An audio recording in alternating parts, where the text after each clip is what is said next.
So we're gonna go. We got a big evening ahead of us here for our topic tonight.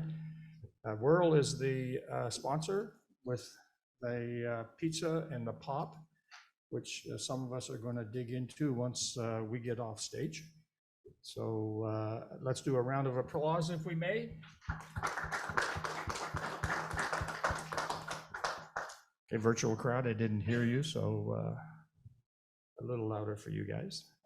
Okay, so next slide. Okay, this evening, FAST, which is short form for free ad-supported streaming television, which we're all going to be excited to hear about. I didn't know this was a thing, but obviously it is once you dive into the slides that the presenters are going to be getting into. It's really interesting. Roy Falkman, Jason Ross, and Jeff Valla have organized this meeting. Roy is going to moderate questions. I believe the Zoom account, we were able to turn on the chat room because I think there was a mention that the chat room wasn't working, but it is now. And we're not going to have any breaks between presentations. So these are our presenters tonight: Craig, Tony, Jason, Joe, and Nicole. 2 CBC, 1 Telestream, 1 MediaKind, and Whirl. So at that stage, I'm going to send it over to Roy. So I'm not sure which one you want to use. Okay, I'll take this one. All right, good evening, everyone. As part of being moderator, I'm going to do a quick introductory presentation meant to level set for people who might be new to FAST, who might not be. Technologies used as FAST, the implications to our industry. I don't want to steal any thunder from our presenters, so I'm not going deep on things. And our presenters, please contradict me if I get anything wrong or your opinions are different. Relinquish all politeness in your response to this. Quick show of hands in the room. Who is working on any FAST initiatives right now? Yeah, of course. Excellent, excellent. All right. FAST is free, ad-supported streaming television. Quick comparison to traditional television. Traditional television originates out of a studio or TV station through a traditional cable or satellite network to homes. Comparing that to FAST, pointing out very quickly the handheld, the mobile devices. Very important to the FAST initiative to be able to reach mobile viewers. And the infrastructure distribution is modern, I'll say, involving cloud data centers, the internet, CDNs, dynamic ad insertion, artificial intelligence, and machine learning. FAST at its core really, I think, moves content owners closer to their viewers and their community. Some quick definitions and descriptions. It's often referred to as FAST channels, but worth emphasizing that there is on-demand content along with linear channels available on FAST platforms. Shown here on a sampling of the FAST platforms that are out there. You'll see our sponsor listed here, Whirl. What is interesting in this list is that the set manufacturers, the smart TV manufacturers, Samsung, LG, and Vizio, also developing and providing their own FAST platforms. You'll see as well the somewhat expected media companies, Fox, NBC, Comcast, as well as the tech giants, Amazon and Google. For tonight's meeting, CTV does not mean the network. CTV, you'll see it in many slides. CTV means connected TV. Quick definition there. Any TV set connected to the internet, most commonly used to stream video, as well as encompassing smart TVs. The term also refers to TVs connected via streaming-enabled set-top boxes, TV sticks, and even gaming consoles. A bit more on that to come as well. Relevant history. Networks and TV stations have historically been, I'll say, retailers distributing content that's owned by somebody else, right? they're reselling somebody else's content. They have the rights to it. The good news for TV stations and broadcasters and networks in the FAST realm is that they have always produced and owned news content. And news content does very well on FAST platforms. Some trends, FAST is growing at an incredible rate, about 100% in revenue growth, reaching $3 billion in the US alone in 2022, and 100% growth in channels as well. As well as at the same time that FAST is growing, the SVOD platforms are plateauing. So they are leveling off. And put somewhat harshly here, rich people don't mind paying for subscriptions, but people who are financially constrained strongly prefer an ad-supported model, a free model. And the SVOD providers like Netflix, HBO Max, Disney, Hulu, Peacock, they are also considering ad-supported offerings. More people now watch stream content than cable and satellite combined. And younger people, the younger demographic, want to consume streamed content and don't want to pay. Trends continuing here. 87% of US households have a connected TV. In the 90s, it cost $2 million to launch a TV channel. Now it costs thousands. At Streaming Media West, I was fortunate to attend. It was stated there that 37% of the ads on streamed content do not play. And I was flabbergasted by this. At the time, very difficult to build a business model when 37% of your ads do not play. That's improved dramatically to where now server-side ad insertion is solid, and there are other ad insertion technologies as well. And our speakers tonight are going to speak to that. Chorus's partnership with Pluto is significant in Canada. And enabling technologies, automated tools for SCUDdy insertion, formatting, closed caption generation, ad insertion, data analysis using AI and ML. Connected TVs are smart and powerful. Again, server-side ad insertion and other ad insertion technologies are solid. Automatic content recognition on smart TVs opens up e-commerce opportunities. Cloud-based playout and content prep is key to FAST. The unicast nature of the internet provides a direct connection to each viewer, and this enables targeted content and a heightened user experience.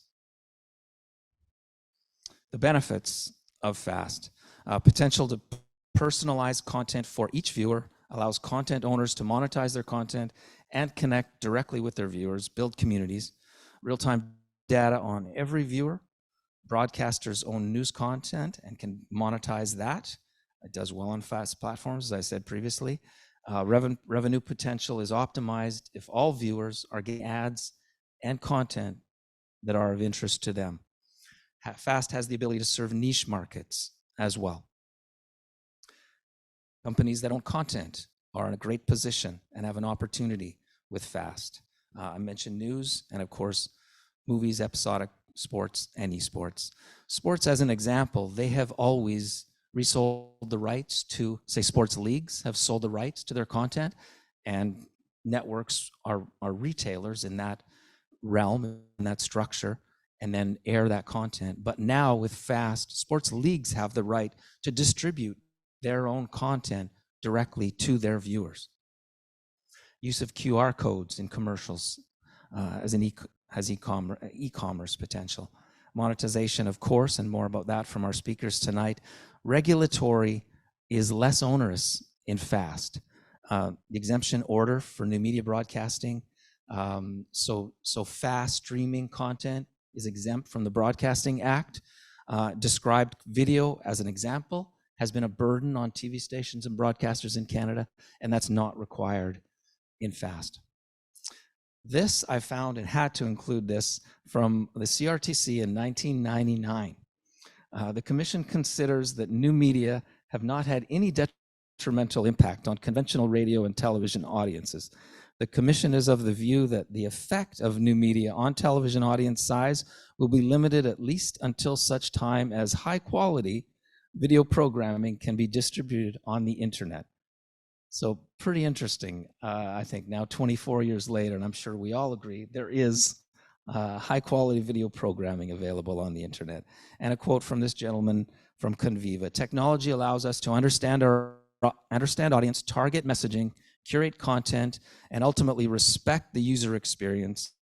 When content and advertising and consumer are all measured continuously, context becomes a powerful form of personalization to drive acquisition, retention, and loyalty. Well said, I think. Thank you very much. And I'm now going to introduce our first speaker. So Craig Heiting of Whirl, Head of Strategic Business Development at Whirl, the leader in data-driven solutions for CTV distribution and marketing. Craig is responsible for leading Whirl's global efforts in creating and driving growth for the world's top content companies with over 30 years of experience in the entertainment space.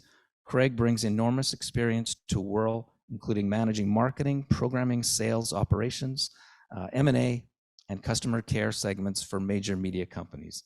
Prior to joining Whirl, Craig was a business development executive specializing in established media companies like Time Warner Cable, Amdocs, Deluxe, Ericsson, Vubiquity, as well as young companies like Big Band Networks, At Home Networks, and Wave Broadband.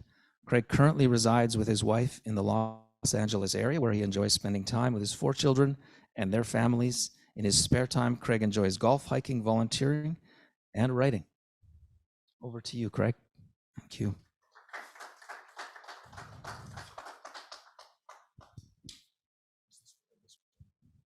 Thank you. It's really great to be back to Toronto. I saw those companies that they're talking about that I worked at, and I thought, that just means I'm old. Especially like, and I remember Ted. He was quite a neat guy, and early days of Time Warner. I used to work in the programming area with a gentleman named Fred Dressler, and we would come out and we'd come up to Toronto and have meetings with Ted and talk about strategy for cable, because he certainly was a leader in the industry worldwide. I'm going to talk about FAST a little bit from a US perspective, and forgive me for that. I mean, it's been a while since I've been in Toronto. Actually, it was before COVID that I was here, and I really missed it. So I was really excited to come here today, and I want to thank all of you for having me. I live in Los Angeles, but I grew up, born and raised in Wisconsin, so I always thought I was Canadian. A lot of people, like my brother's ages, went up and became Canadians at one point, but I know the O Canada song, and I was always really proud of this, and then someone last night told me they changed the words. So I don't know, I'm gonna have to learn them, but thank you very much. So I'm gonna be talking from a US standpoint. It's interesting because FAST, unlike cable, US has pretty much been the leaders in FAST. So things that are happening in the US are now starting to happen in Europe, in other areas, including even Brazil and India, and to a lesser extent, but they're a few years behind. Canada, I think we launched the first FAST channels a couple of years ago only.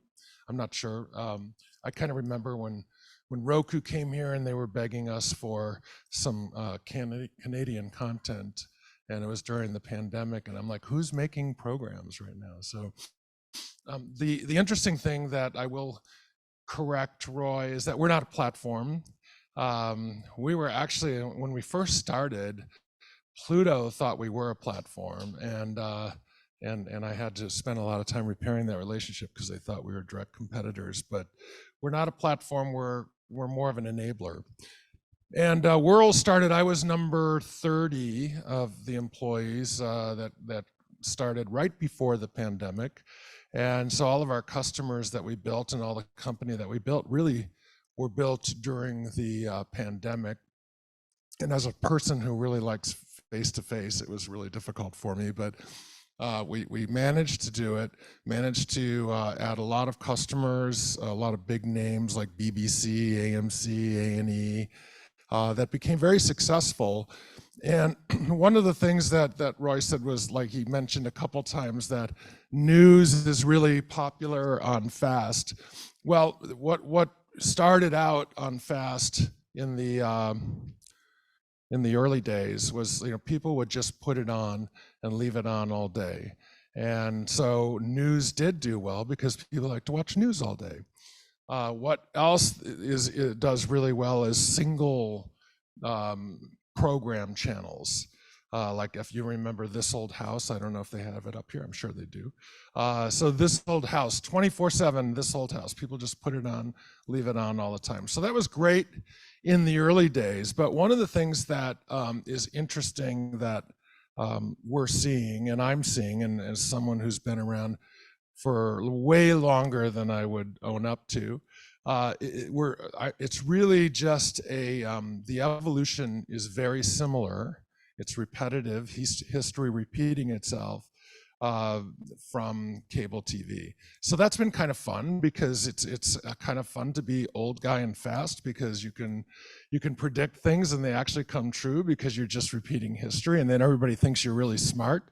You get asked to be on panels like this, and I'll be speaking at the NAB. It's really fun. So I think I'll be working for a few more years just because of that reason. So I'm going to go through where FAST is going, more than where it's going in the US, and why it's been successful. And we'll talk a little bit about some of the things that Roy's talking to, but I'm going to be coming from an advertising background and emphasis, because FAST, the middle is advertising supported television. And so it really is all about the advertising. And we made a decision early on at Whirl that we were going to put all of our engineering efforts into advertising, into developing the advertising for CTV, or for connected television, that instead of other areas that we could look at, because we felt that if we could bring the way that they're monetizing the internet to television, it'd be very lucrative, and it would push the market forward. So we've been spending a lot of time on that. And in April, I said we built the company during COVID. In April, we sold to a company named AppLovin. Has anybody ever heard of that company? Yeah, no, nobody has. I'd never heard of it when they were courting us, but they paid $450 million for us. So I loved them the minute we signed that deal. But they do performance-based marketing for mobile devices, primarily gaming devices and things like that. So if you are playing games on your phone at all, you're probably getting something delivered to you from AppLovin. So it was actually a perfect marriage, because they wanted to get into the CTV area, and we wanted to get into the mobile area. So together, we've got some fun stuff to show you about where the direction of the industry is going. So not to go back to what Roy said, but we started out broadcast TV, so I'm going to be talking from an advertising standpoint. And if you remember, it's the same ads delivered to an entire city. So everybody in the city saw the same ad, whether you were an adult and you got to see, an ad for Pinocchio dolls, or if you were, a kid and you got to see Geritol commercials or cigarette commercials, which were still in existence when I grew up. It didn't matter. It was just everybody was getting the same ad, and advertisers had to pay for that, and they had to just hope that, the program, they got enough people that were interested in their product to justify their ad spend. And those days are over, but I mean, you can imagine, it was just kind of, shooting darts in the air, and you were just hoping that some of them landed. So then enter cable and satellite, and at first it was very much the same. Cable, we would build cable plants in entire cities, and the advertising, when we started doing advertising, it was delivered to the entire DMA, or the entire footprint of that cable company. I won't say the entire DMA, because, for example, if any of you were in LA, and which I was in the 80s, we had 32 cable companies serving the metropolitan area. So they all got different ads, but they still didn't really know where the ads were being delivered. Then we started whittling it down, as you know, to neighborhoods, and we could, at least the guy who was a car dealer across town could advertise to people in his area instead of advertising to people that were, way far away. So that honed it down a little bit, but it still wasn't really targeted. Then the internet came, and with the internet, with Google and Facebook, they were able to deliver content to the individual.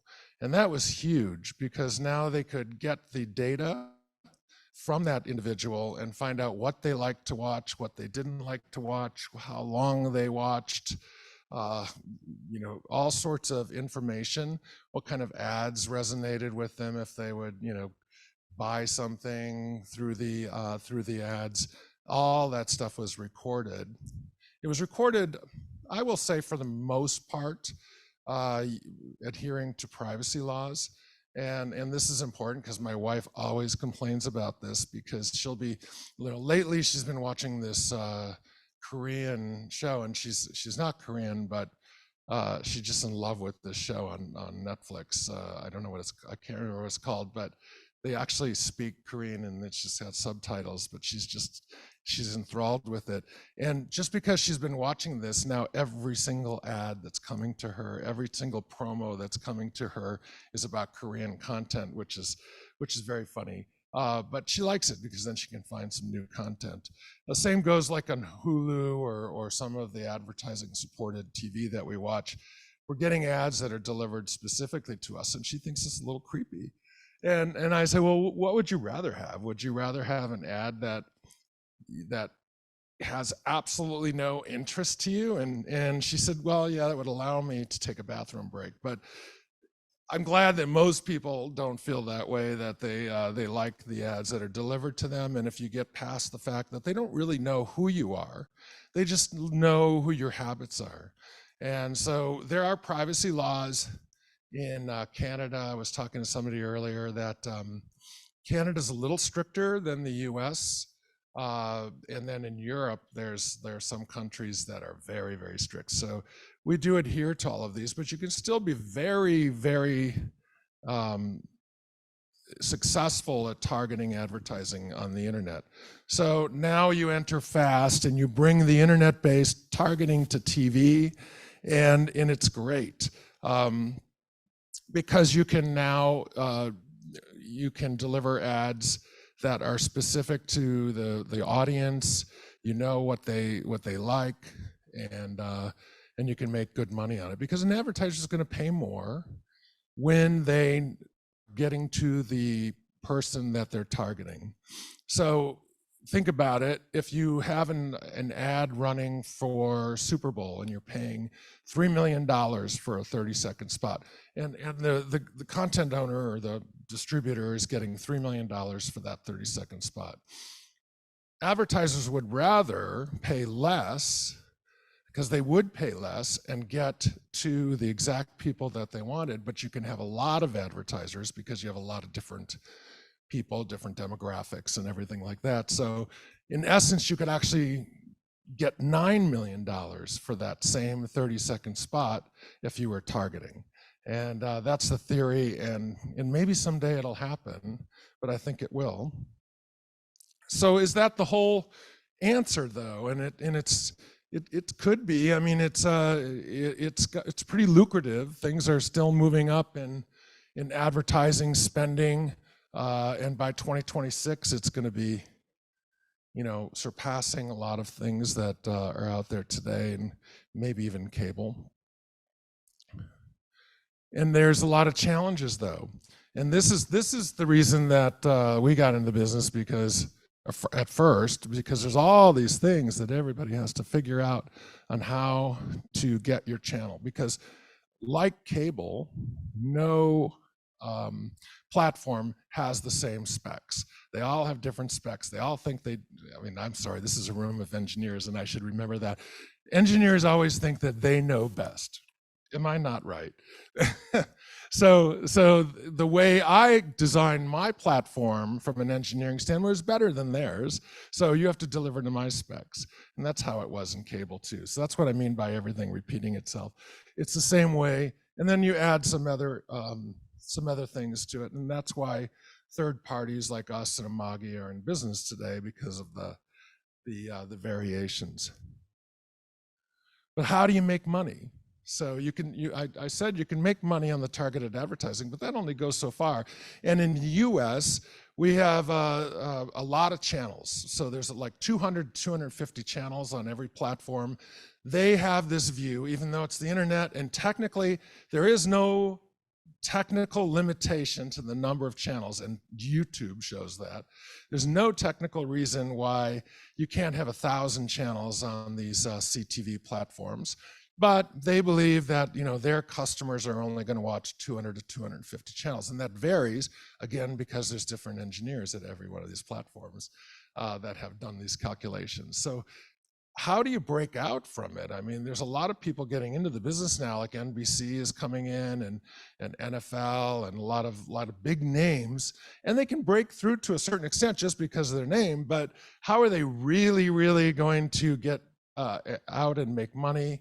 And a lot of times when they come in, other folks are looking at getting kicked off. That hasn't happened in Canada yet, but it will. It will happen probably in the next couple of years.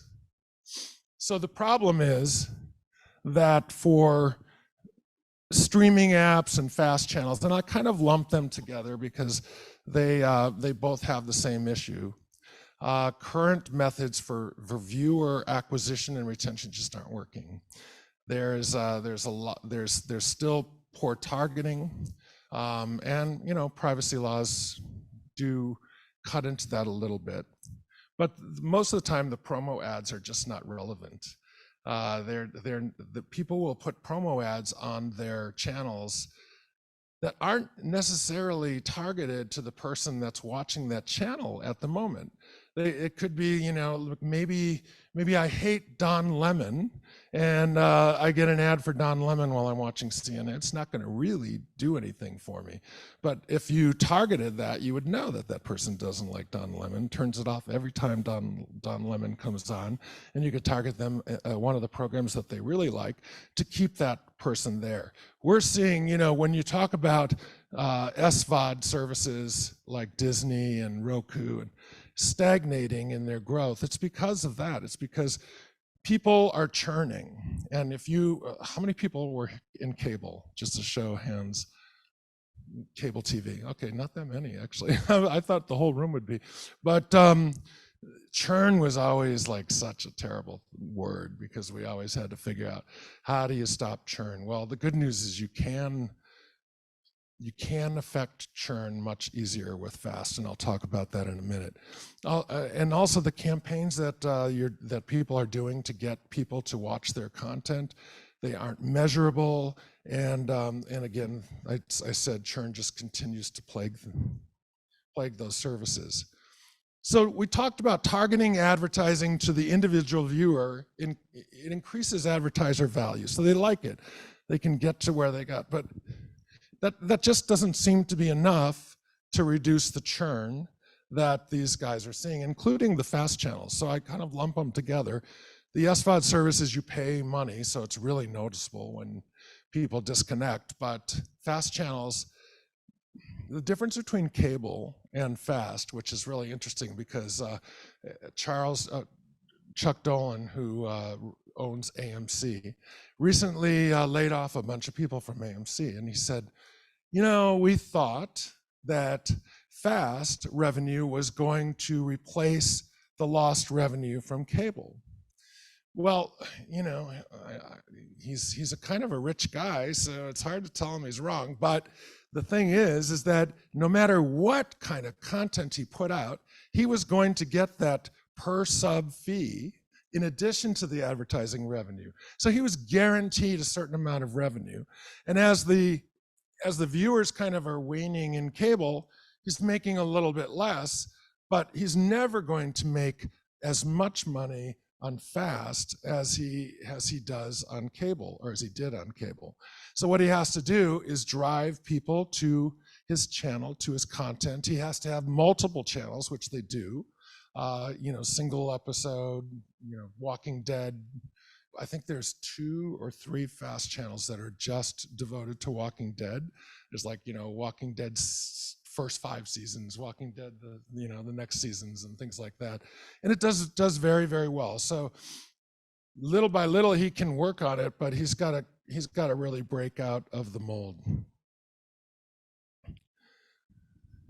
So this is the biggest problem, I think. And once FAST becomes more penetrated in Canada, you're going to see, how do consumers find the content? How do the new channels break through? And how do companies know when they're successful? Because, again, they didn't really know it on cable either, but how do they really know that they're successful in the FAST space?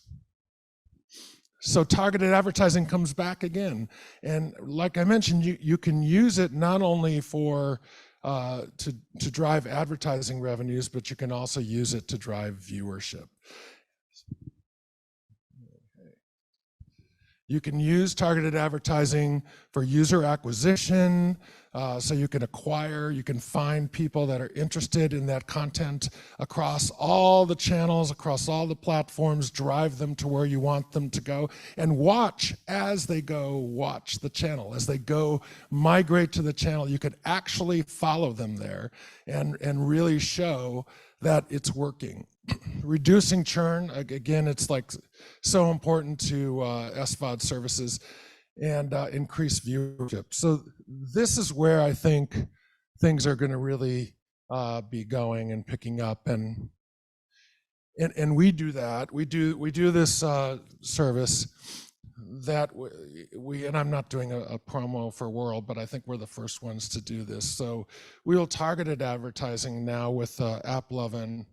We target advertising across AVOD, SVOD, FAST apps, across all the desktops and mobile devices and everywhere. So that we found that we can drive people to a number of things. We can drive them to content while they're watching a gaming channel, or they're playing a game on their laptop or desktop, and we can drive them to a piece of content that we know that they would be interested in. So it's a really good way to reduce churn. Targeted advertising will blur the lines between devices. You can see the last one down here is the car. Cars are becoming it's scary as heck, because who wants to be watching a movie while you're driving? I mean, I don't know if driverless cars will come in my lifetime or our lifetimes, but it's really becoming a thing, because now the new cars all you can get individual screens and all the other seats. There are mechanisms to make sure that the driver doesn't watch a program while they're driving. So it's actually becoming a great way to advertise. So you really want to hit all those devices, because ultimately people come back to the big screen and come back to watch the TV.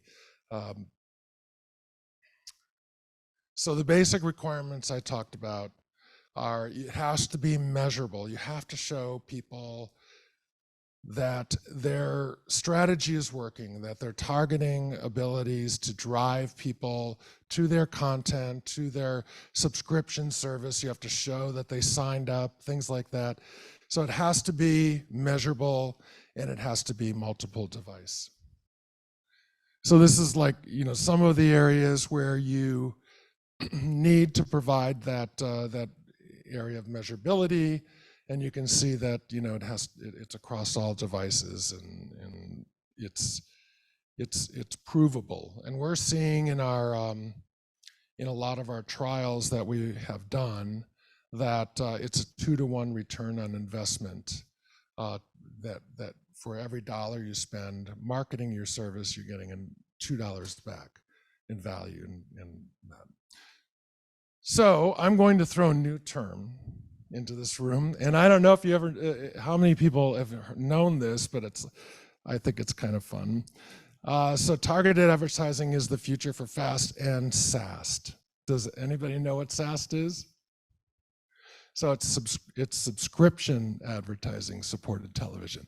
So you know that Roku is like, I mean, not, yeah, no, I'm think of another one, but well, no, Roku's a good, no, Netflix is a good one. So Netflix has had these like subscriber losses and things, they have to do something, so they're adding advertising to their service, and they're having another tier of service, which is interesting because, you know, again, when we go back to all the people agreeing on things, Peacock just eliminated their tier, their free tier, and it's only subscription, and Netflix is going to a subscription model. But that's what SAST is, and it's a term that they just started using in places that I've gone to see, and you know, events that I've been at. So I thought I would, if I leave you with anything, it's a new term today. So this is kind of where it's going, because you have to have not only targeted advertising but targeted promotions and target the viewers and make sure they go to it. So I think you need it both. At that, I am done. And are we having questions later? Or no, we're not.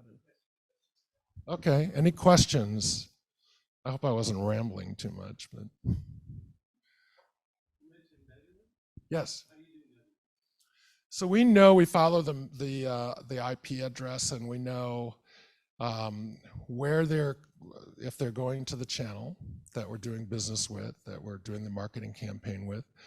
We know how long they've stayed there. We know if it's a subscription service, whether they signed up and started paying.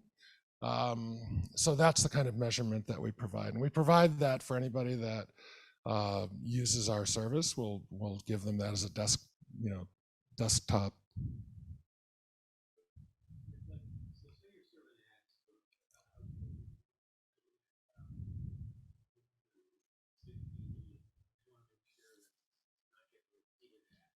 To a certain person. Oh, sorry.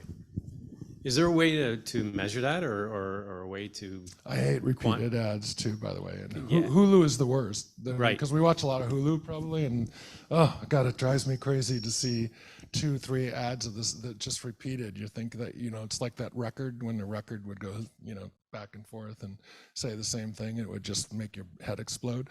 The answer is no, not yet, but that's why we need people like you in this room to fix that, because there hasn't been anything that we try to prevent that from happening in our delivery of ads. We have a mechanism that says you can't repeat an ad. Hulu obviously doesn't have it, but it is available. It is something that you can do, but I can't say that we're 100% successful. You know, again, it's a bidding war, right? So if that advertiser wants to bid on the ad and bid it again and win again, it's really difficult to stop it. Yes.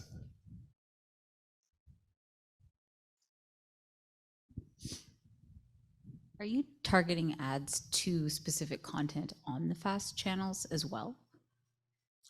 To specific content. So if the content owner asks us to do a campaign, yes, then we target for specific content to drive people to their program. They might have a new, you know, like FIFA might have the Women's World Cup, and we can do campaign that drives people to watch the Women's World Cup. So then, and then if they're watching the World Cup, but there's a sponsor for Team Canada and a different sponsor for US, are you be able to target in-stream ads on FAST to those specific? Yeah, we actually target to the individual. So you could have 5 people in the house watching the same channel, the same content on 5 different devices, and they'd all get a different ad, depending if their demographics are different. that always excites me when I think about that, because it's pretty amazing that we have that. That answer your question? Yeah, I think, yeah, I understand SSAI and being able to target to individuals. I just think of like in some revenue models and sponsorship models, people want to see like my brand associated with a piece of content. So Yeah, are they able to still do they that still can within do it? that. Yeah. You know, they still can do that, and there's lots of ways to do that. With advertising, you can do that. You can have a sponsorship on the bottom of the screen and have the person, you know, like they're doing this in India, because India has a very low CPMs. So in order to make money, I think it was Procter and Gamble is the first one. They'll sponsor programs, and so you'll watch a fast channel. There'll be other ads, and their logo goes away during the ads. But most of the content has sponsored by Procter and Gamble, or product of Procter and Gamble, because I don't think anybody really knows what they do. Yeah. So I understand targeting at a personal level for a personal device. When you have a Roku that's connected to a television, say, like in a family room, then how are you targeting those ads? Because It's a little more difficult, but we use machine learning and AI to tell us as closely as possible who is controlling the device. And because we'll know if they went from, you know, sports channel here to sports channel here to sports channel here, it's probably the person who likes sports. I'm not going to use it because could vary now, but it would be, we try to predict who the controller is based on their past experiences with that TV. So we can usually do that. But if the whole family is sitting down together, we're probably going to target the ad to the person who found the program, because we know if they were going around looking at different types of program content until they decided to watch one thing, we can predict who's controlling it. That means the rest of the family probably doesn't get an ad that they like. Are you all ready? Good to go? Yeah? Okay. All right. Tony Howard. Tony's been working in the broadcast industry for 40 years, with the last 22 years in Canada, following the path of one company, which is now Mediakind. He has worked in television transmitter systems, telemetry and control, video and audio processing, customer support management, and sales engineering. Tony found his forte in video compression-based systems, starting in 1990 with ETSI 34, megabit per second codecs, and today selling cloud-based streaming media delivery systems. Tony has been instrumental in selling and acting as a prime customer interface for many first-of-type leading-edge compression systems over the years. Jack of all trades in media delivery, master of some. The most important thing throughout has been meeting the needs of customers in the TV industry as best I can and sharing knowledge to the industry. All right. Thank you, Tony. Take it away. Thank you, Roy. Okay.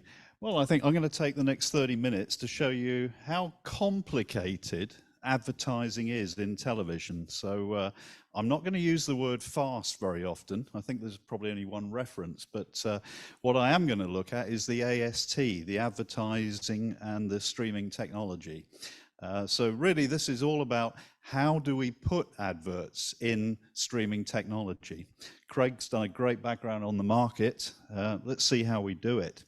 And this is going to be advertising 101 for engineers.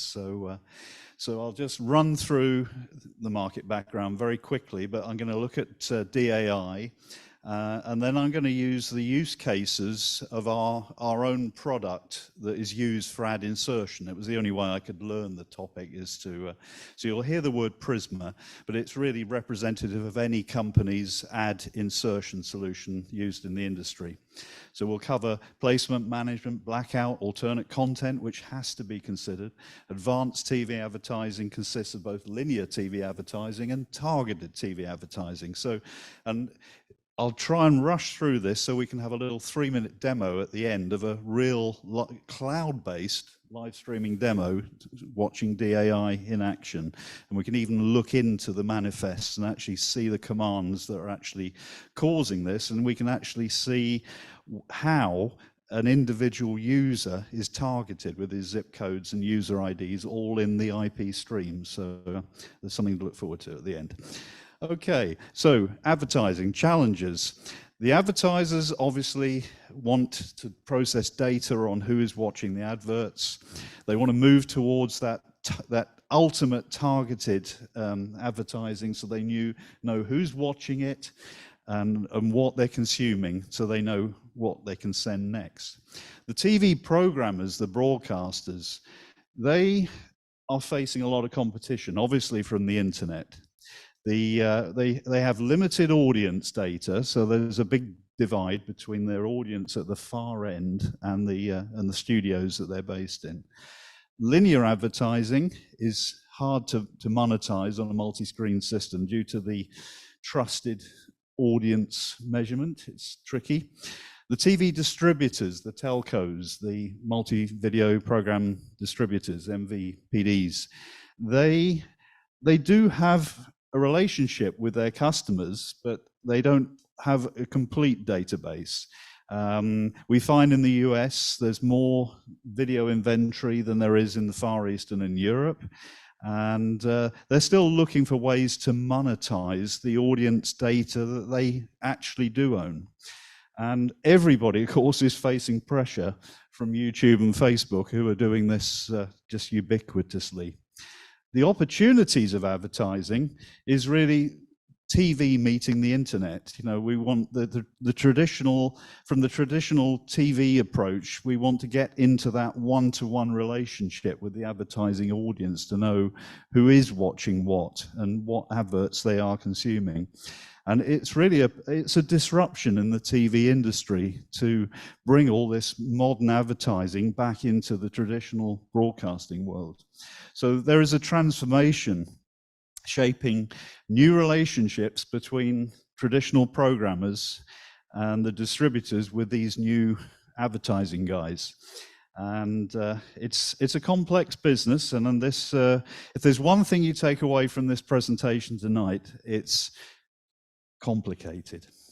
So what are we looking at? I'm focusing on a streaming system. So on the far left in the purple block, we've got live TV coming from for example, live sports arenas being contributed into a pre-production center, and then it goes off for schedule and play out.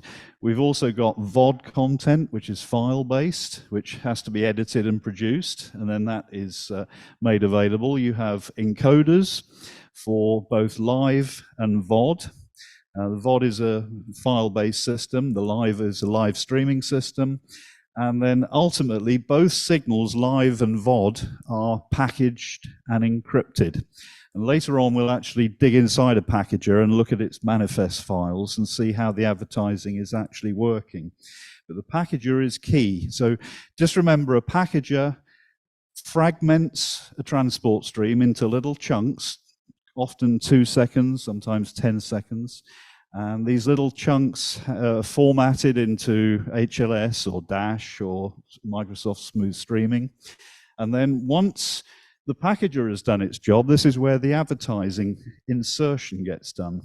And then on top of all that, you've got all the subscription control, you've got event orchestration, scheduling, DRM to make sure people only watch what they've paid to watch.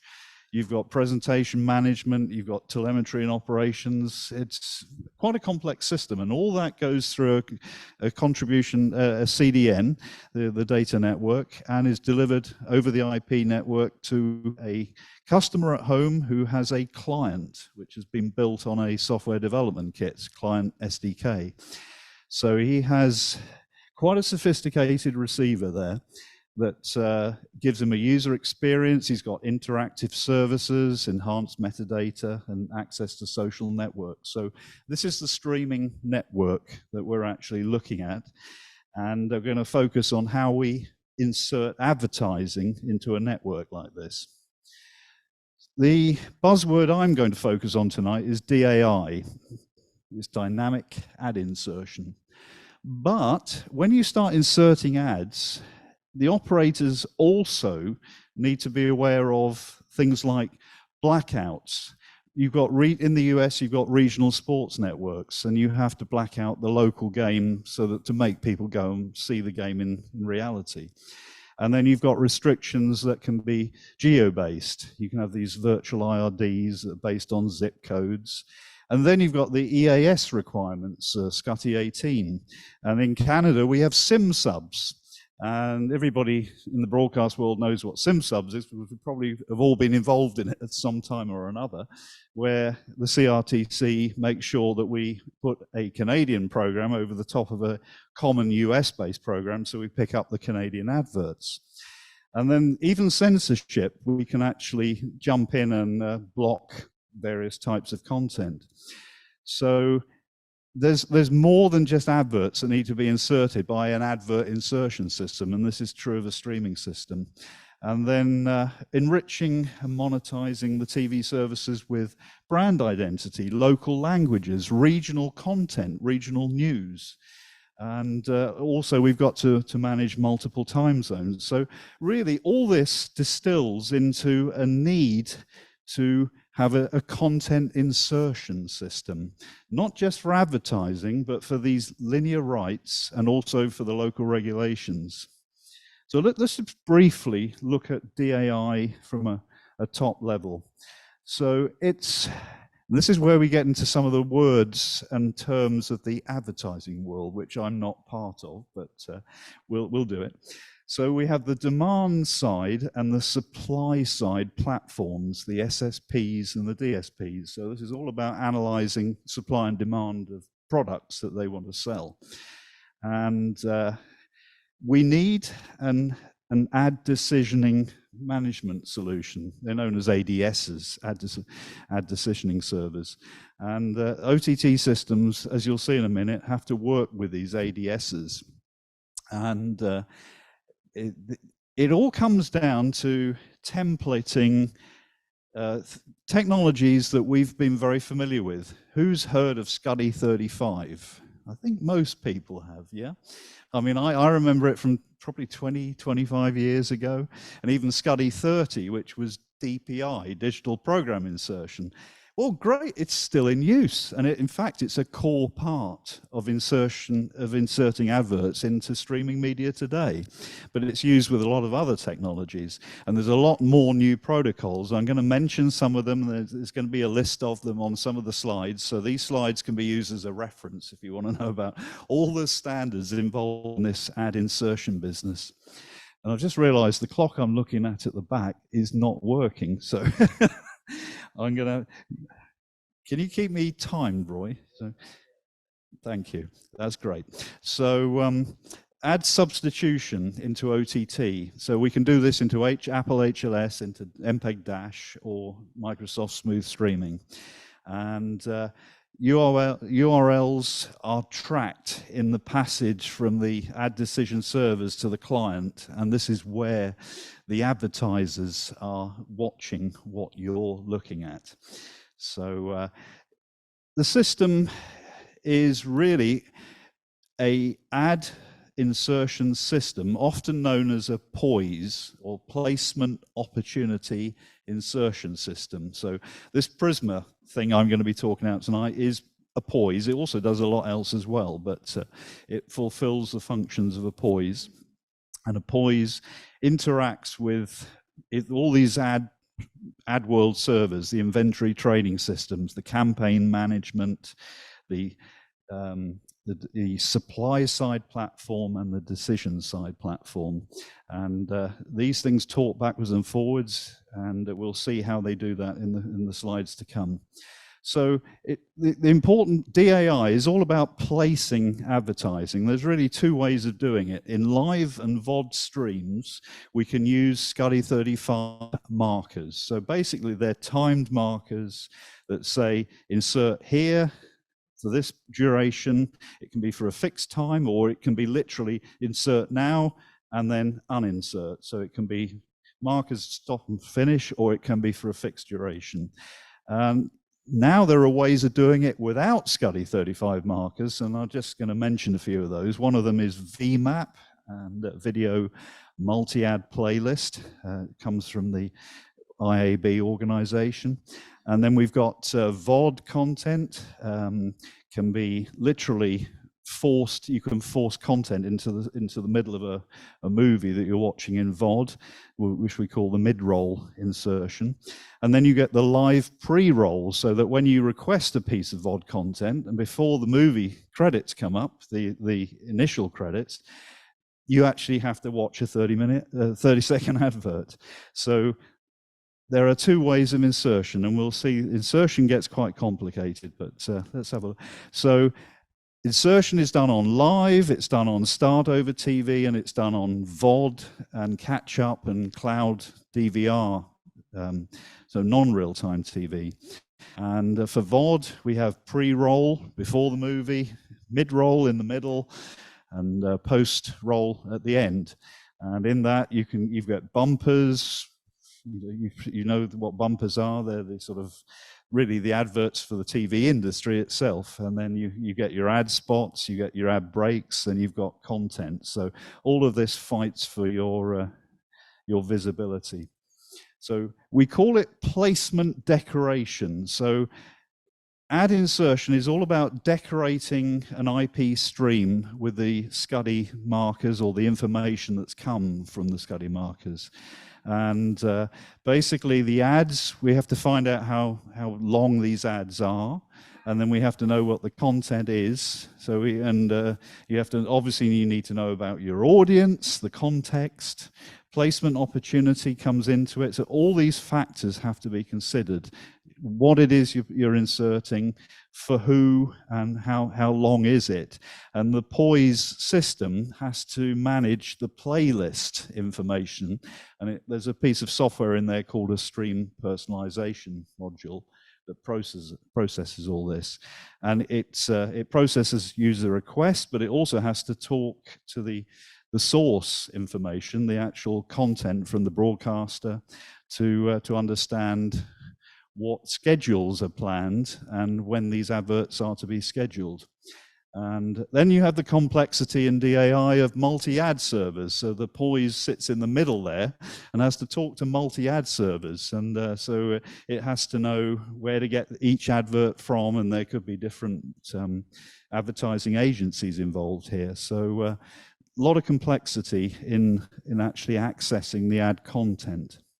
So we're going to look at Prisma. It's not an advert for our product. I'm really just using the example of the technology it processes. So it handles those local regulations, the linear rights, and it does the monetization, which is the ad insertion. So the problem is we have the programmers on the left. We have they have to define their content, and they also define really where they want to put the adverts in that content. On the right, we've got the distributors and also the audience, and the telcos have to enforce what's put upon them. And we've got, in the middle, we've got blackouts, we've got device restrictions, program substitution, advertising. There's a whole mishmash of requirements that has to be forced on the TV stream. The advertiser, of course, is above all this as well, and putting his wishes on the whole system. And a product like Prisma comes to the solution and is the link between the left and the right parts of this diagram. So we have a solution for ad insertion. So the challenges is for any time, anywhere, and any device. Content distribution channels are obviously exploding, and also soaring content rights also have to be managed. So we have a solution which is an advertising rights exchange system. So it's processing information between the content and the service providers. Content providers, obviously the broadcasters. The service providers are the telcos and the distributors of the world. And all this is very much standards based, and we'll see some of these standards mentioned in a big list in a minute, but you'll hear about VAST and VMAP, SCUDI 130-3, SCUDI 35, ESAM, and SCUDI 224. We can't do ad insertion without these standards, and there's a lot more as well, and it gets very complicated. So the benefits are, if we put all this together, we achieve the monetization we're after, and we have compliance with the content distribution rights and the local regulations. We can handle EAS and do the blackouts and everything, and we can leverage all these industry standards. So this solution's got to be quite complicated. So our Prisma does 5 basic things. There's a viewing policy manager, and it has to ingest the data from the program providers, and there's some standards that cover that. ESNI IO2 and SCUDI 224 and good old comma separated values. And they all get normalized inside our product to SCUDI 224, which is becoming a key standard. There's a stream conditioner which maps the SCUDI 224 program data that comes from the program information, the schedules, and it's event data for the video head end, and it uses another communications protocol called ESAM, and there's SCUDI 104 is basically SCUDI 35 embedded in the VANC, and also SCUDI 30 protocols. So the stream conditioner manages the sort of elements that us TV engineers are very familiar with. Then you come to manifest conditioning. Now, this is something for the streaming world, and I mentioned the packager earlier on, and all these little chunks, these 2-second chunks of everything we watch, because you have to jump every 2 seconds between a different bit rate. If you're traveling through a tunnel in a train, you might have to drop to a lower bit rate or go to a higher bit rate if you come out the tunnel at the other end. And the manifest is actually controlling these little 2-second chunks and lists them all and sends them off to the decoder at the far end. So the poise has to process the manifest, and in the little demo I do at the end, I'll show you how the manifest is actually decorated with the markers for an advert, and we'll actually see the advert happening in real time.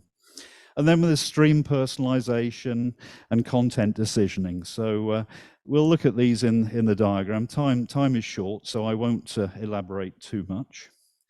But basically, our Prisma, which is a poise system, basically works like this. The viewing policy manager has to handle at least 5 different formats that are in use in the industry for the blackout restrictions. So the SCUDI 224 is used by some, ESNI IO2, Disney have their own standard, CSV, and there's a CMS standard as well. The viewing policy manager has to make sure that the blackout restrictions come first before anything that goes out.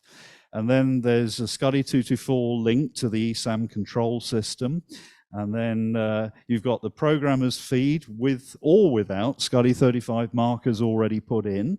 And ESAM can actually control the ABR encoder that's generating the transport streams. And or you can actually insert the data into the packager, or the markers into the packager, and then the content can be made available in the CDN from a link to the ad servers. So there's so many different ways of making this all come together. There's also a content decision block using SCUDI 130-3. We'll define some of these in a minute. And then there's a stream personalization block that talks to the CDN. And there's just not time tonight to explain how all this interacts. It's just so complicated. But basically, in a system that's streaming ads to the user on the right-hand side there, we have a sort of an abstraction layer. So at the bottom, we have the AV pipe, the traditional transmission of both live and on-demand video from left to right, going through a CDN to get to the clients on the right-hand side. But with this ad insertion control system in the middle, you've got this interface with all these standards, and you can see them all written inside the cloud there. And then up above, you've got the world of the programmer working with the advertiser, and even partially the MVPD, the telco who's delivering the signal, and his ads business rules as well. So Prisma sort of tries to bring the two halves of these worlds together through all these standards, the schedules, the communication standards, the database links that exist between all these different standards. And the Internet Advertising Bureau, the IAB, have tried to sort of bring everybody together to use these standards. SCTE 224 it's the business rules for alternate content and blackout, for program substitution, and it's an outer band signal. Programmers use it. It's both legacy and embedded in IP. SCTE 35 we know well, in-band signaling with start and stop markers essentially. ESAM and SCTE 130-3 are communication interfaces that enforce processing rules at head-end level for transcoding, transport stream processing, packaging, and manifest manipulation. And these, some of these, like ESAM, are cable lab specs. So all these are specified. So there's a list. I'm not asking you to read that. You can take it away when you have a copy of the slides. But there's video standards we have to process, SCTE 35, the event signaling and management, SCTE 224 for the blackouts and program subs. And then you come to the advertising world and you've got the cable US inventory monetization standards like SCTE 130-3. You've got VAST, video ad serving template, which is an IAB standard, VMAP, and SCTE 118-3, which is for traffic systems interfacing with ad insertion systems. So I think you're starting to see how complicated this gets, and not everybody uses the same standards. And then when it comes to viewing restrictions, again, on blackouts, there's SCTE 224, ESNI IO2, and then there's the the cable lab spec in bold there if you want to go and look it up. And Disney have their own standard, and then some people like us like to use good old CSV files in Excel.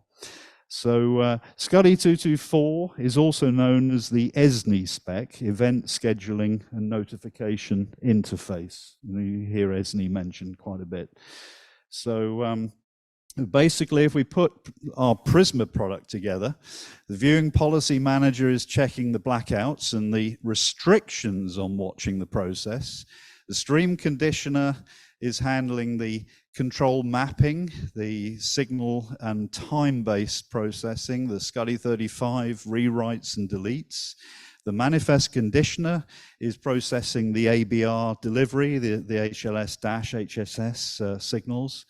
You've got content decisioning is bringing in some of the audience-based blackouts and some of the SCTE 130-3 signals we get from US cable guys. And then the playlist manipulator is inserting the markers into the streaming world.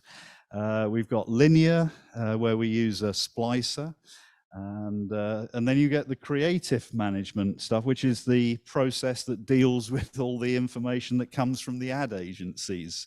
So it's bringing 5 minutes. Thanks, Roy. Yeah. Okay, so I'm going to skip through. So basically, we've got placement management, content blackout, and linear advertising and targeted advertising.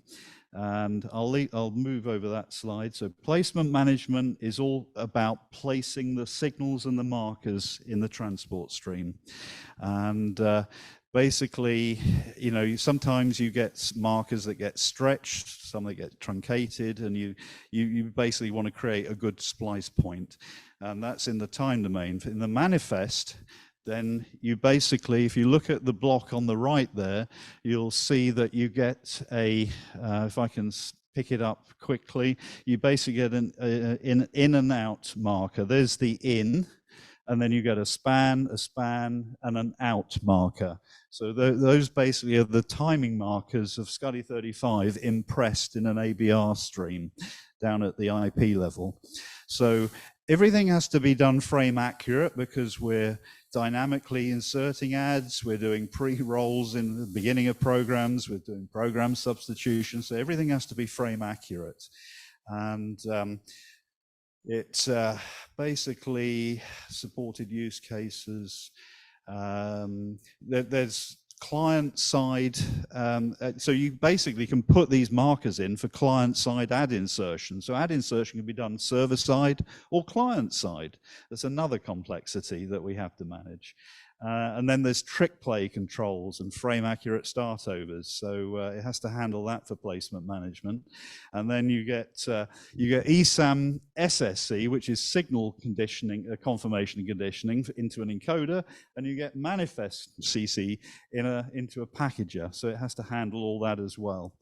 And then, so basically, when a client presses, I want to watch this on his handset, it sends a manifest request up to Prisma. Prisma then goes and grabs the manifest that's been decorated with SCUDdy 35. The ads get pulled in and put over the top of those markers, and then back through the CDN and out to the server. So there's a lot of complexity in the signals that are being processed. And then this is the decoration that we just looked at. So you'll see an in point. In actually means going back to the program, so that we start with an out, where you go into the ad segment, you span it all the way down, and then you come back into the program again. That's manifest manipulation. Alternate content and blackout, I'll just skip past that, is complicated because there's so many standards in use, and we have to try and unify them all back to SCUDdy 224. And there's triggers, of course, which are SCUDdy 35 based, and we have to try and integrate with an operator's head end, and by using all the ESAM and SCUDdy 130 interfaces. So it gets very complicated. So I'm going to skip ahead because I just want to show you this little demo. And just targeted TV advertising.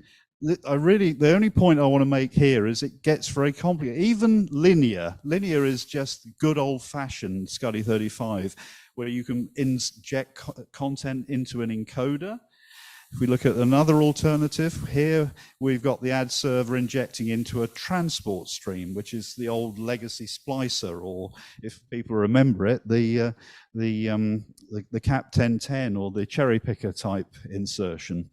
And then you've got a modern sort of IPTV one where we've got vast signals from the ADS going into Prisma through with audience processing. And then you've got even more complex where we've got traffic and billing systems talking to our Prisma and doing ad provisioning from a large server. So even linear insertion gets difficult. And here we've got Prisma talking to different remote receivers on transmitter sites that also are splicers, so they could splice different adverts in different transmitters. So even linear is very complicated. Finally, the targeted TV advertising, very complicated, because now we're talking about a media distribution system that can drop in those personalized content streams according to the markers and the scheduling and the blackouts if it's allowed. And it's talking to all these processes that are going on in the advertising world. So quite complex. And so I'm just going to summarize here by saying FAST is simply paying for subscriber access by insertion of ads by the various methods we've seen in this presentation.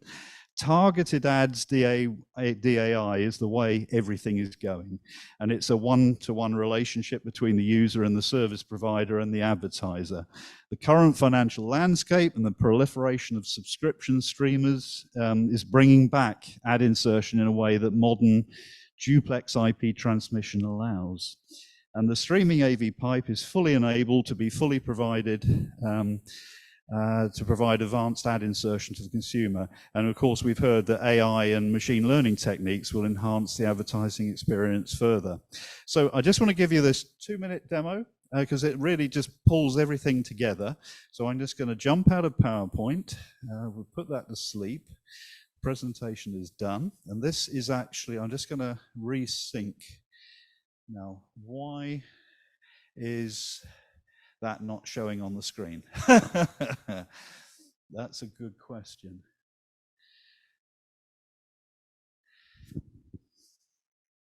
Probably because I've got to do a function F7.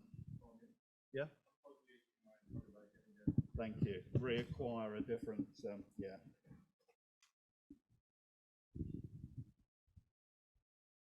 There we go. Thank you, Tony. Good job there's an engineer in the audience, yeah.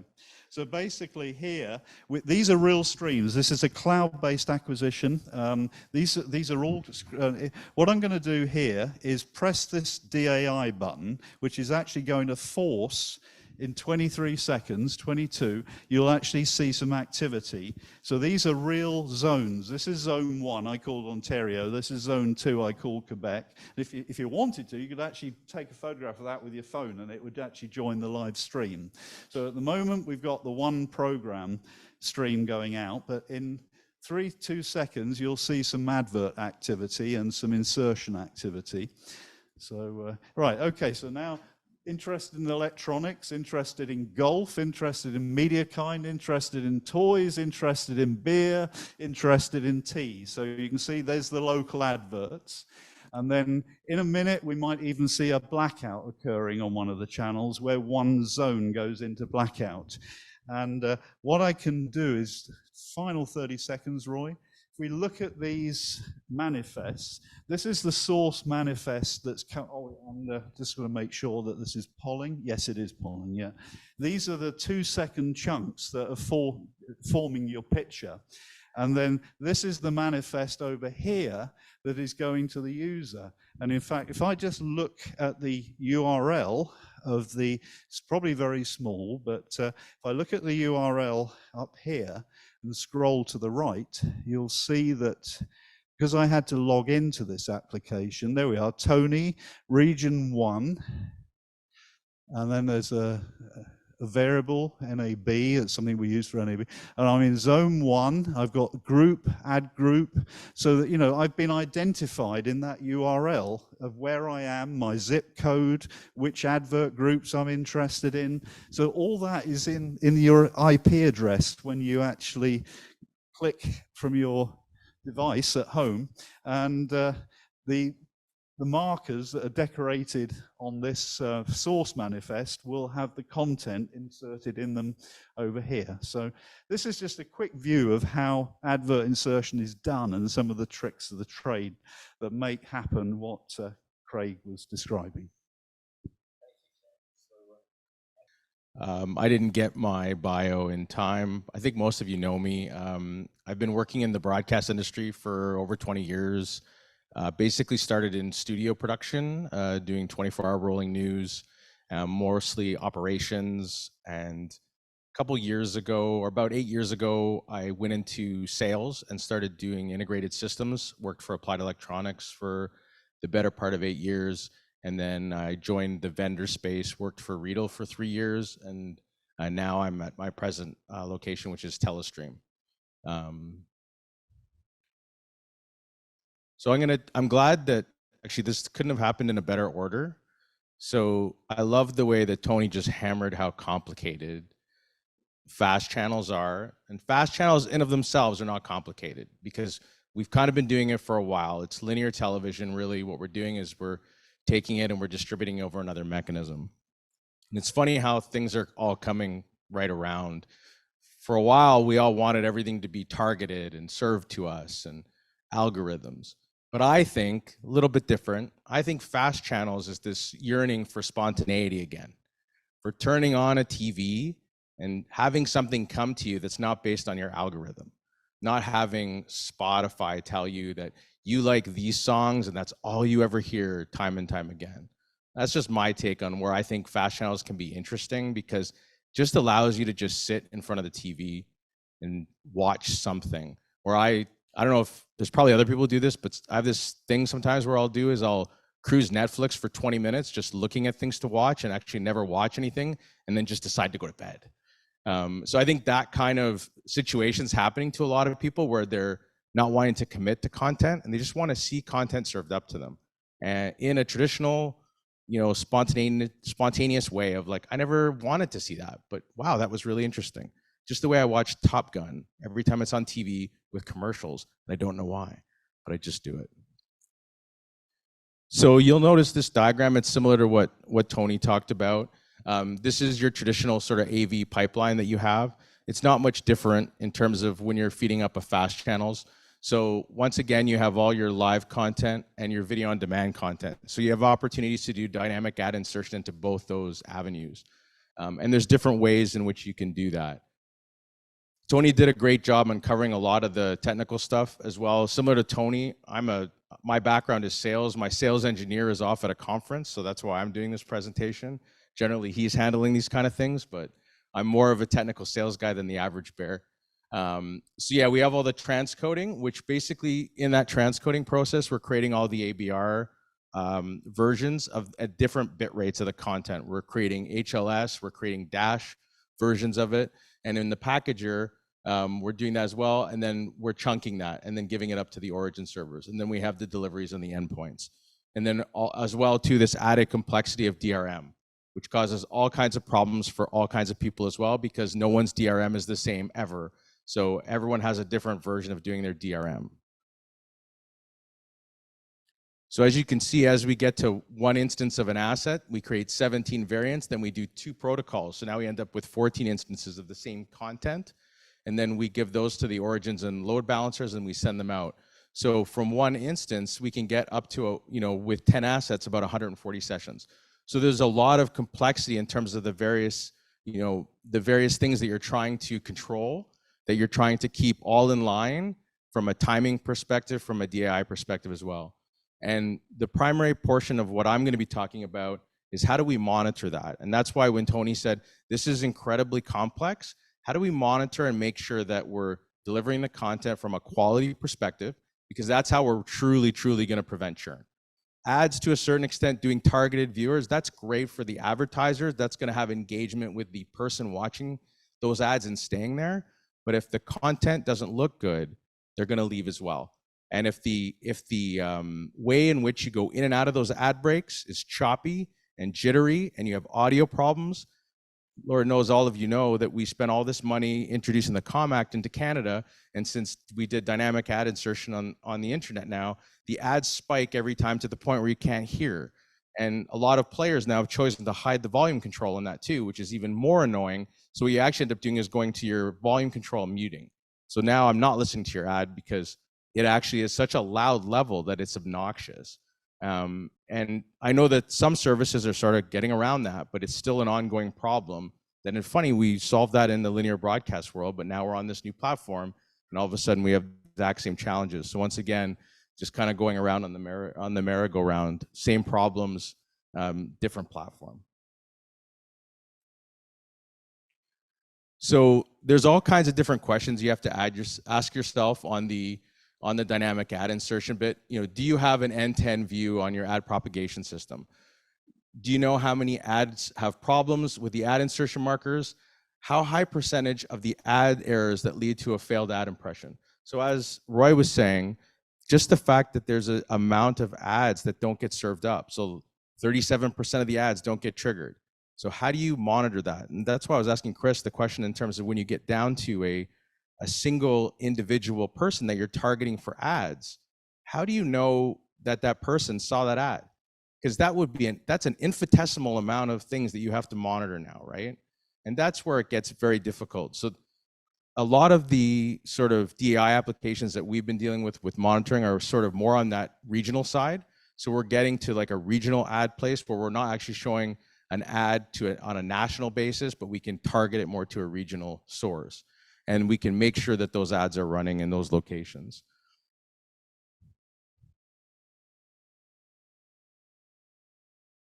So this is a similar diagram to what Tony had.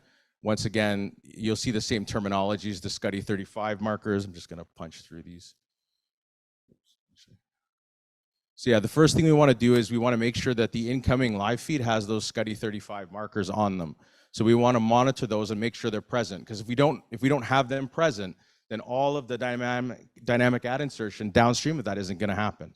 Nothing's going to stop there. So we need to know that those are there and present. And one of the keys to monitoring is have monitoring points at several points through your chain, because a lot of people will just monitor the endpoint, and they'll realize that they'll look at the metrics of the user. The issue with that is you do find out there's a problem. You find out though at the wrong time, because now your user is having that problem and you know that's occurring. But if you don't have monitoring on any of the upstream processes and steps, then you have no idea in the chain where you can actually go in and stop that and prevent it from happening. So it's key to have monitoring points at various areas to be able to know exactly where the error is occurring so that you can correct it quickly.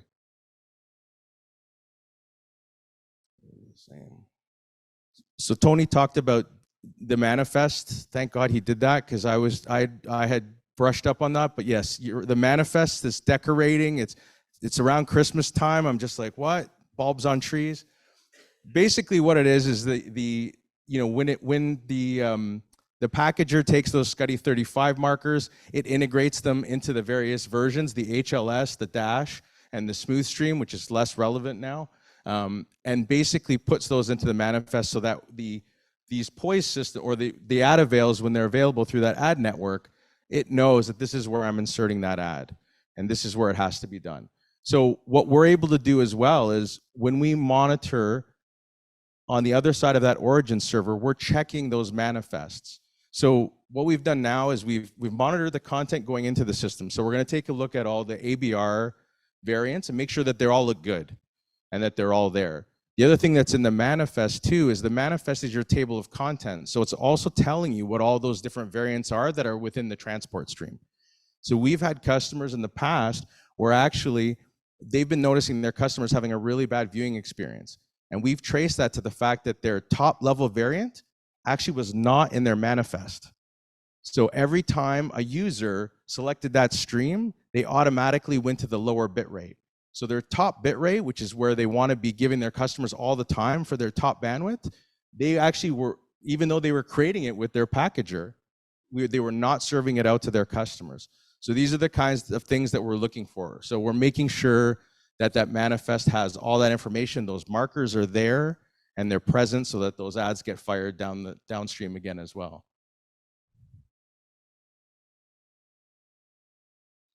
And then Tony talked about stream conditioning as well. That's really important. I'll talk about that a little bit later. We don't do that so much on the live side, but on the VOD side, it's very important too. So when you're doing dynamic ad insertion on the VOD side, you want to condition this. You want to condition the content so that it's ready to take those ads in a way that isn't intrusive to the viewer. A lot of the content that's being created now, that's being distributed over nonlinear networks, doesn't have ad breaks positioned in them.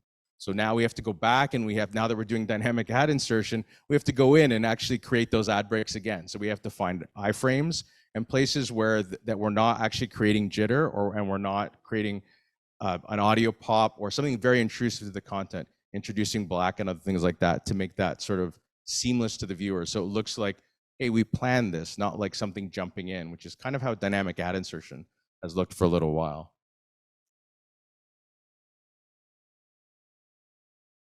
And then as well, what we can also do is we can also be monitoring and checking the content that's coming in for your own ads and basically promos to make sure that the quality of those going into the system as well before they get to the ad system. So that's quite key as well, because if the quality of those isn't good, same thing, you're gonna have problems. Punch through the rest of these. So the way that we do this is we use a couple of different probes that we have. So here we're going to be looking at basically the transport stream coming into the encoder and making sure those are good. With an ABR probe, basically we're going to be checking those variants, and then with an ABR active probe, we're going to be looking at the variants that are downstream. So we're just going to be checking the manifest to make sure that everything is good. Because once we've verified at the front of the chain that the video feed feeding the encoder is good, we pretty much can leave that, because generally the encoders do a pretty good job at encoding everything. Everything basically post-packager, we're going to take a quick look at all of the manifests to make sure that all the information is there, and then everything downstream of that should be functioning correctly. So if we have just those 3 simple monitoring points within the chain, we can quickly ascertain if we have a problem where it's occurring.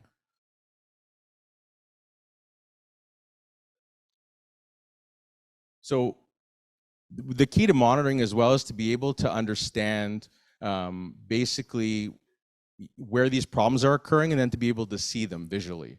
So what we can do as well is we can create a thumbnail version of basically each of the frames prior to a dynamic ad insertion and post that dynamic ad insertion. So you can see that one, that it occurred successfully, that it happened in the correct way, and then you can monitor that to make sure that it's basically working correctly. So here's a quick example of how we would show that on the thumbnail. So there's the SCUDdy 35 marker out. So in this particular situation, we went out of the program and we didn't even get an ad. So we can see from that thumbnail that an ad did not get inserted. So we know that there's a problem somewhere and we have to figure out what's going on. Same thing here, there's the SCUDdy marker in, and here there was, once again, there was an input error. So whatever we switched to, there was a problem with that feed. So we can identify that that ad didn't run. And we could take a look at what's happening within our system. So why we basically are going to be monitoring the dynamic ad insertion on these fast channels is because that's where the monetization opportunities are. So we have to make sure that the ads are playing out, that they're playing out correctly, and that we don't have any upstream issues that we need to be able to identify those quickly. And that's basically what's really, really key to getting all the downstream benefits that Chris talked about. So being able to do those target advertising, all of the content has to be good quality, and then all of the markers have to be in the right place, and all of the system has to be running downstream correctly. All your variants have to be there. They have to be of good quality. The manifest has to be decorated correctly. The POI system has to be functioning correctly. So all those diagrams that Terry showed, all that complexity in there, we're basically just making sure that all the baseline markers and manifest information is there and correct, in the hopes that all of those other downstream systems will function with it correctly. And then if you're having a problem, to be able to identify hopefully quickly where that problem is occurring. So as Tony had, this is a quick example of what basically the manifest manipulator is doing. So this is it this is pre the packager, and this is post the packager. So you can see here where you're getting a splice indication. And we can take it one step further, actually. We can, once the manifest gets, once those ad insertion happens, we can read from that manifest post the origin server. We can actually identify what ads played out to the user as well. So we'll see the ad codes, and then so you can verify what ads played out in that ad break as well. And just quickly, this is a short little piece on mostly sort of using it for VOD-based dynamic ad insertion. Really, the key to this is basically the stream conditioning. All the rest of the stuff you've done pretty much in most of your VOD-based content, but the stream conditioning is pretty important to dynamic ad insertion. So here, basically, we've identified where we want to put our ad breaks, and then we can what you want to do is now place iframes into those locations, because if you've identified an area where you want to do a commercial, a DI insertion, and there's not an iframe there, you'll have a problem. So what we need to be able to do is basically create iframes wherever you want those ad breaks to occur. And then the other thing we want to do is we want to introduce basically a black frame going into an ad break and a black frame coming out of that ad break. So now it looks like an ad break that we traditionally see on linear television. So we want to have that happen automatically as well. So we either identify that manually by writing it down, and there's also products out there where you can use to basically take, once you've assigned where you want these ad inserts to be, that'll automatically send it to a post-production engine to basically create all of the everything that needs to be done. So it'll insert the SCUDdy markers, it'll insert the black, and then everything is ready to go. And this is your lead black. So these are the annoying ads that you see as soon as you make the request for the content, and then you've got your pre-roll, your mid-roll, and your post-roll to do your ad breaks.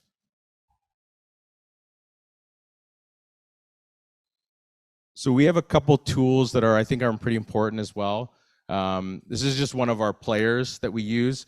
Basically allows you to play content from any storage bin or device. These are really handy for users and operators.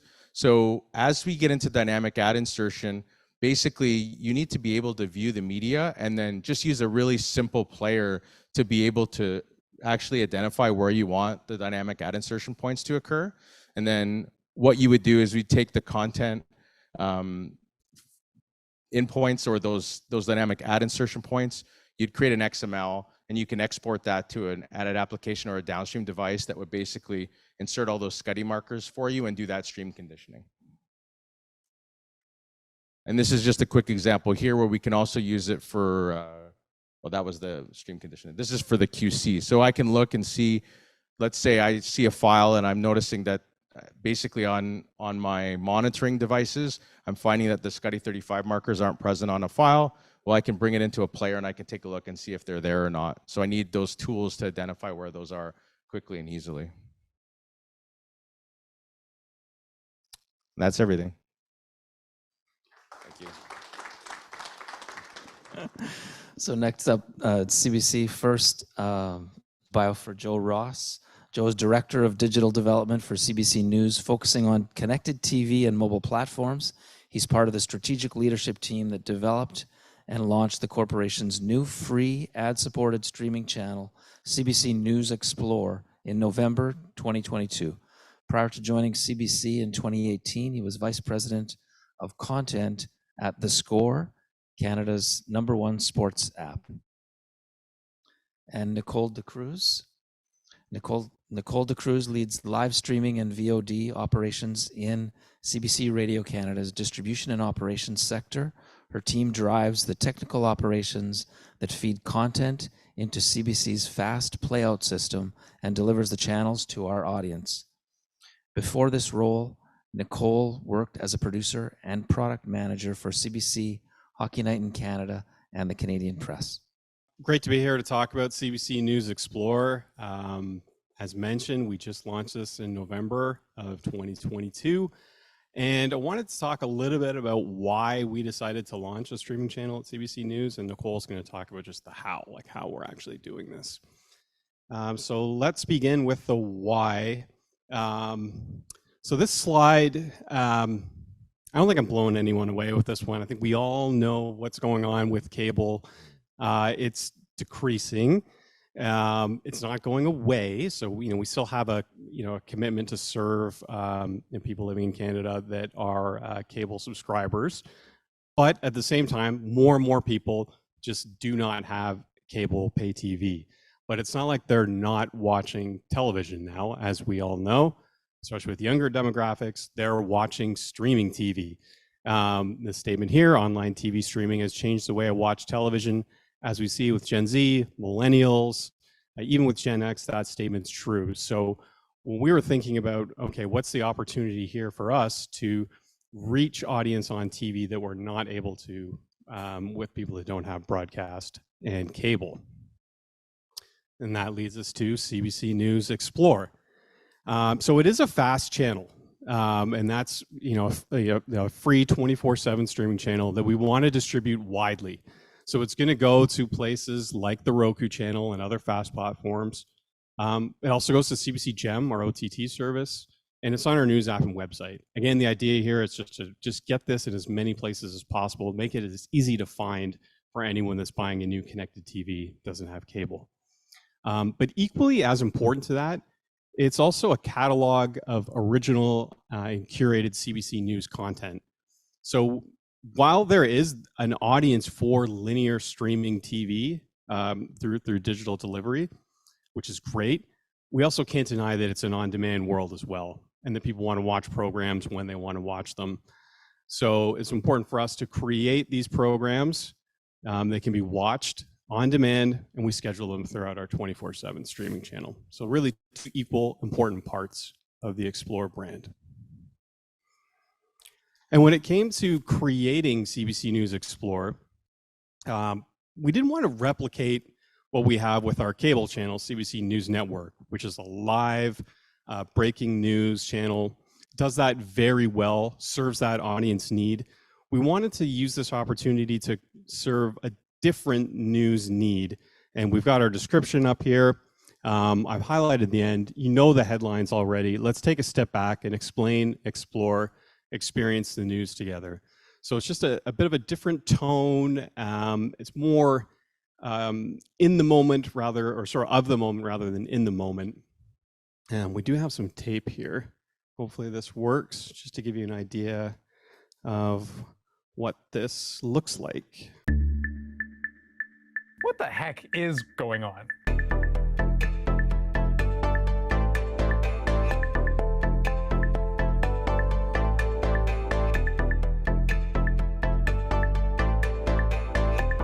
We're all about explaining and expanding on the news. It's really one that we see come up over and over. Welcome to my neighborhood. Did he or didn't he? Everybody loves a whodunit. getting on the same wavelength as other people. That doesn't surprise me at all. Does it taste good? It's really good for your bowels. We'll get that off camera. It's really interesting. So you got a little bit of a range. One more stop. I'll see you there. Okay, hopefully you can hear that okay, but just gives you an idea that it's really a different tone, different style than what we deliver over our broadcast and cable TV. So we launched with 5 new programs. There's about that with Andrew Chang, our daily news program.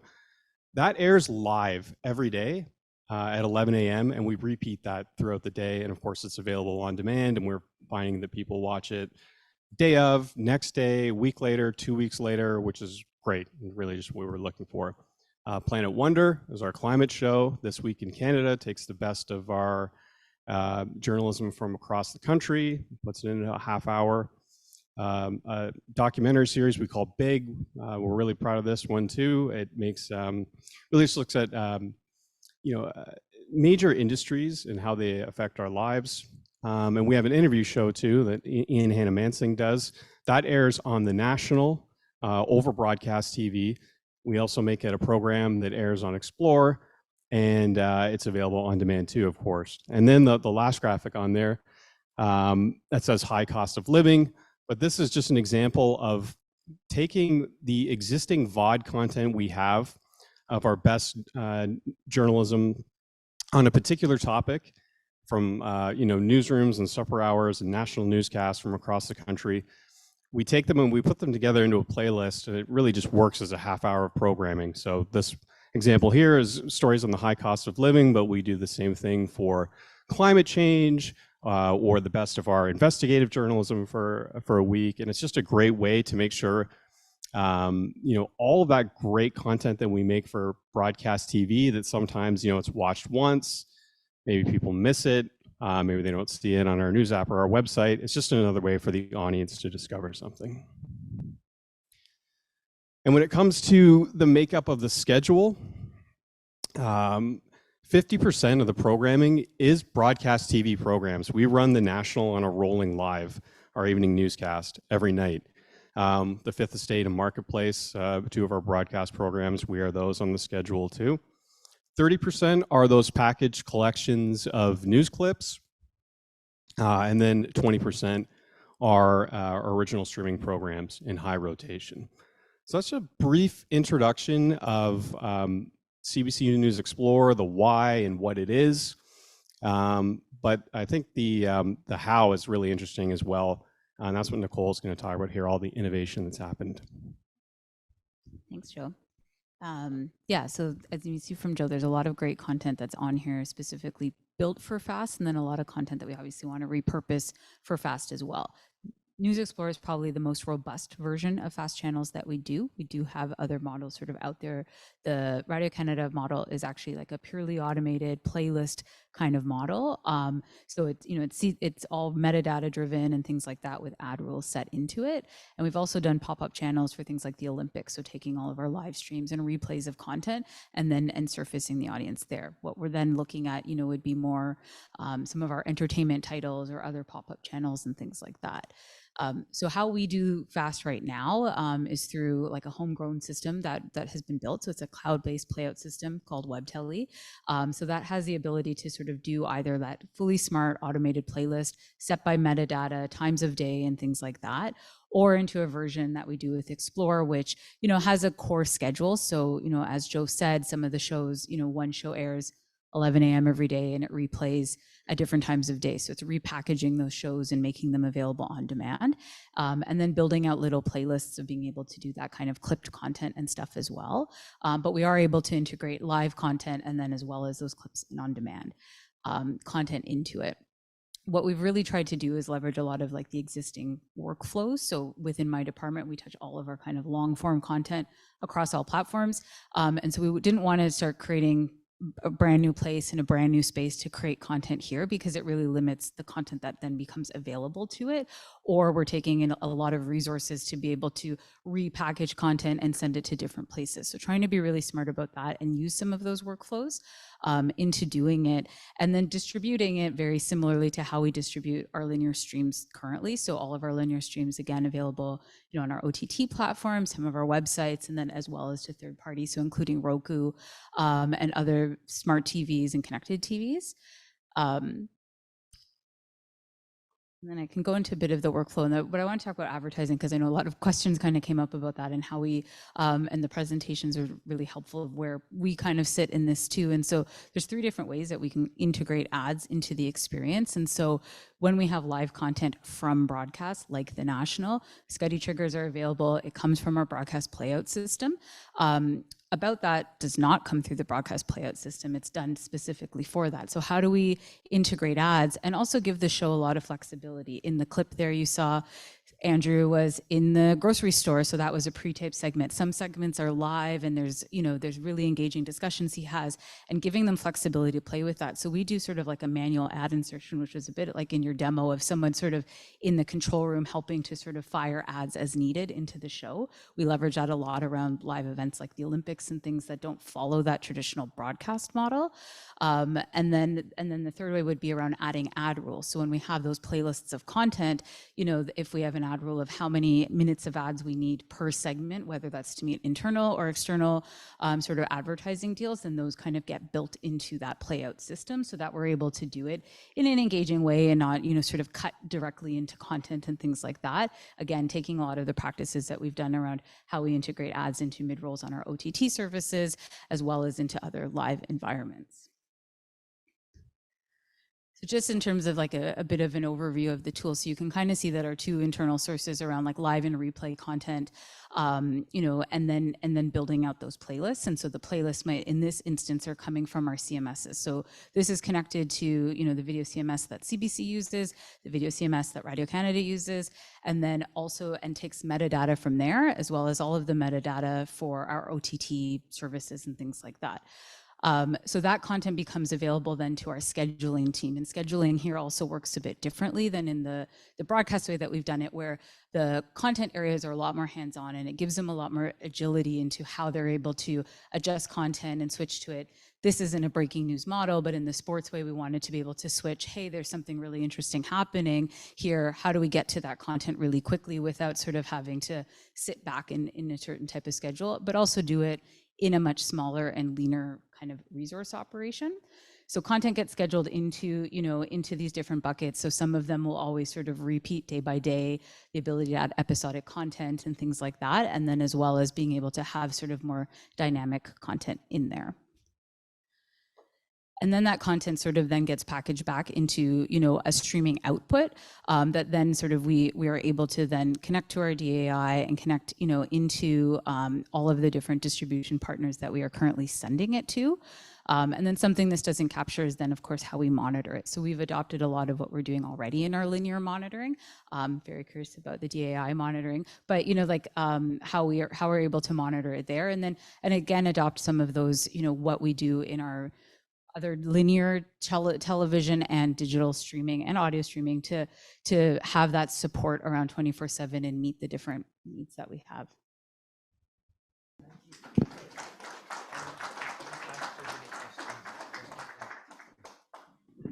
And any questions? Bill. I got two from the online crowd, and I don't know who's going to direct to, so I'm just going to throw you the questions. One question is from Martin. How does Bill C11 affect fast streaming for a new business delivery system, which is the act for CRTC trying to make sure that everything's got Canadian content, I guess? No? Yes? C11? Bill C11? Anybody know what Bill C11 is? It's radio, it's okay. Like, I think it would depend on the model of the FAST channel. So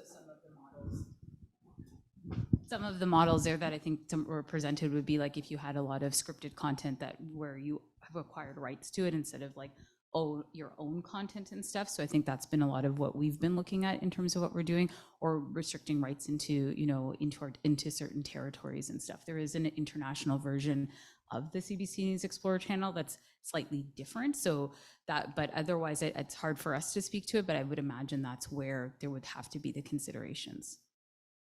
Okay. Sounds like we need SimSub for streaming.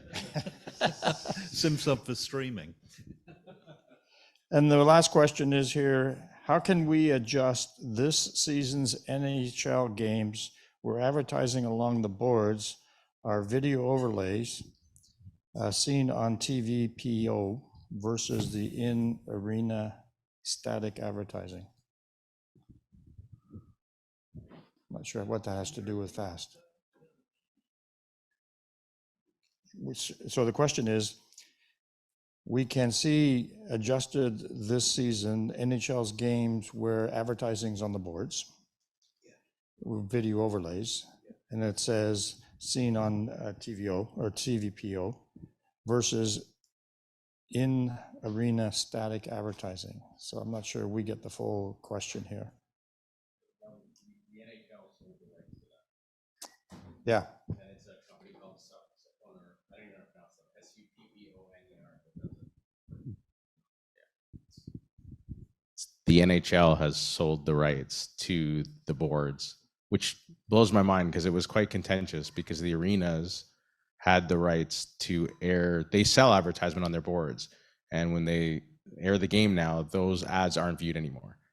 And there was kind of like a Rubicon that could not be crossed. But this company called Supponer created this technology that now basically treats the entire board space as an ad. Yeah, and it changes, so it almost looks like a soccer game in that sense, where the ads can change and move. And If I'm watching a Calgary Maple Leafs game, for example, from Calgary, I watch Calgary ads on the Maple Leaf boards, right? That's the concept of it, where I can watch local ads on the boards from wherever my city is, right? So there's still some benefits to the local arenas. I don't know what that is, but that's the concept of it. I don't know if that's happened this year yet, but that's the idea. Bill? Thank you. Bill, did you have a question? Yeah, the CBC system, Web Tele. So you're inserting ads when you create the content and deliver it. So if you deliver it to Roku, do they then have the ability to substitute their own ads on top of yours as well? Is it like a hybrid? Yeah. What we're doing is inserting the SCUDdy triggers. So we're not inserting the ads themselves. We're inserting SCUDdy markers into the content, and then there's like in the live example, there's an underlying slate as like with all of our live content, and then otherwise the markers are there. So the only other promos would be more like what we call interstitials to change in and out of content, but those wouldn't have markers on them. Right. And do you do targeted ad insertion as well, or does Roku do that for you? I think it depends on the platform. So within ours, it's a little less targeted, but I couldn't speak to, do you know the Roku model? I don't know what their model is, but they sell on their platform.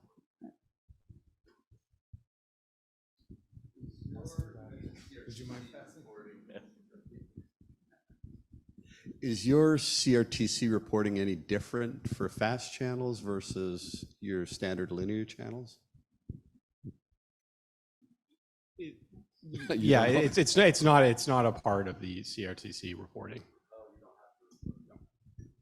Yeah, so it still counts as a digital offering. So when we look at like where we report for digital is around content originally from broadcast. So where that repeats, so like in here, you know, the national or something. But right now, maybe that will change. But that's sort of, you know, where it is now. But we're thinking kind of, you know, future forward. So all the content, you know, on Explore is captioned. So you know, we're to meet that need at a later point or see where those changes will be. I think are part of the planning and thinking that we're doing now.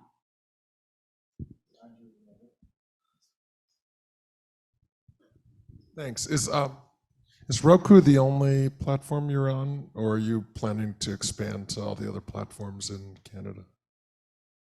It's the only one we're on now, but we are planning to expand.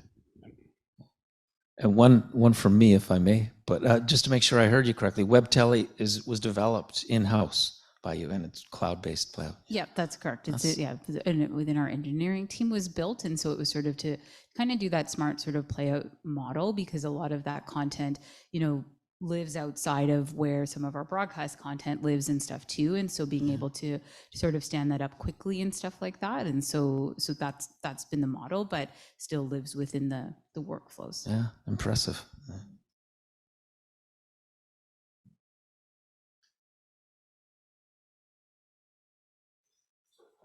Right. Thank you to all our presenters. Thank you. Great stuff. Yes, I have certificates for all the presenters. Okay, just a couple of last minute things. Tonight's meeting was, it's being recorded. It's gone up to Zoom, and Zoom is recording it for us. And then Peter will pull it down and then put it on our YouTube channel. We'll fill in the gaps. The audio for Andrew's piece will replace it, so everybody can hear it. April's meeting, I think, is changing, but it's possibly something to do with standards. It's April the 11th, if I'm not mistaken. NAB wrap-up is in May, and we're working on the TTC for June. We're either going to do 1 day or 2 day affair, but it'll be here as well. So everything will be here at MTU. So 2 options. You can become a SMPTE member by scanning that code, or you become a friend. And when you become a friend, you get all our mailings. So all the meeting notices and things of that nature that we send out, like tonight's meeting, you will get sent to you. Oops, stop it. June, we think it's going to, well, no, we don't know actually. Sometime in June, either the first week or the second week, possibly the third. And we've a little delayed in getting this one off the ground. That's our YouTube channel.